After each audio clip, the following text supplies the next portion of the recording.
Once a year, when I arrived at my grandmother's house for Oban, I immediately went outside to play with my older brother, filled with excitement. I ran around the rice fields with my brother, basking in the refreshing breeze.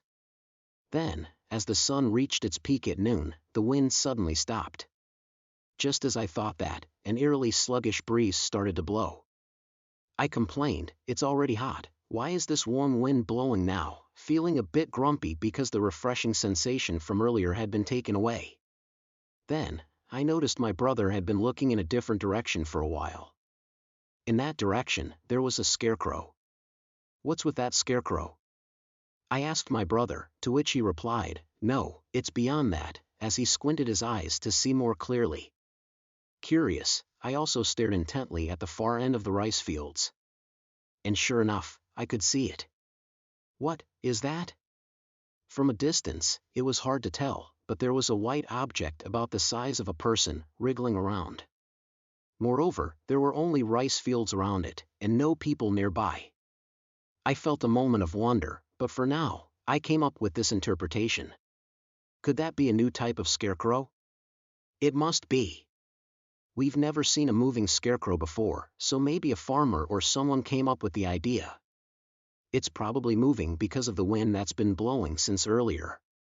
My brother seemed convinced by my accurate interpretation, but that expression disappeared in an instant. The wind had suddenly stopped. However, the mysterious white object continued to wriggle as before.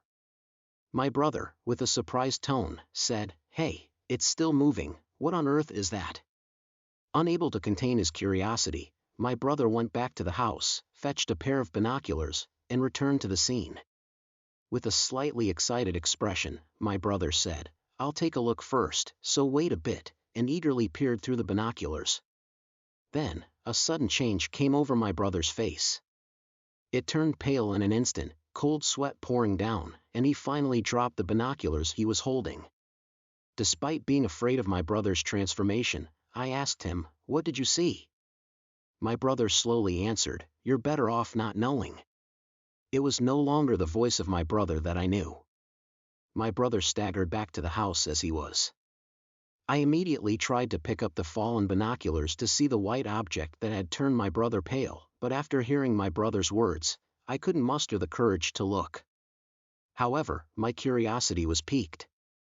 From a distance, it was just a white object strangely wriggling. It was a bit odd, but it didn't evoke any more fear than that. But my brother.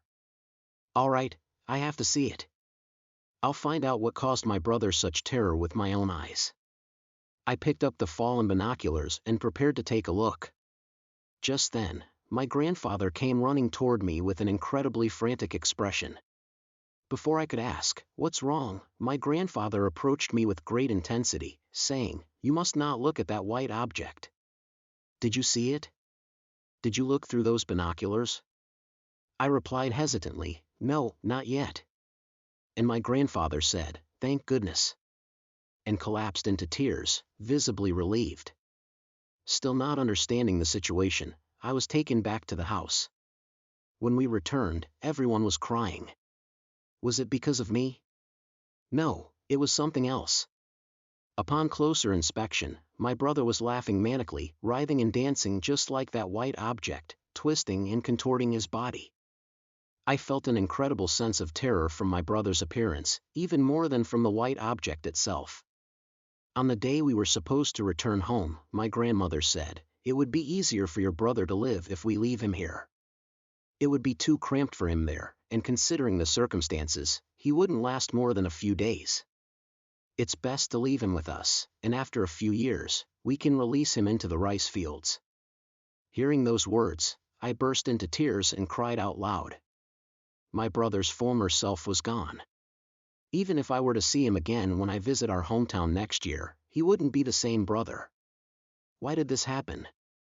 Just a little while ago, we were playing together so happily, why?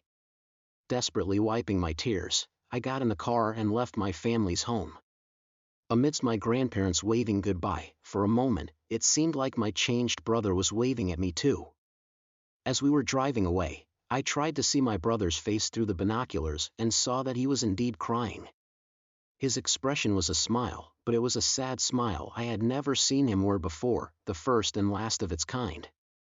And soon, as we turned the corner, I could no longer see my brother, but I continued to look through the binoculars with tears streaming down my face.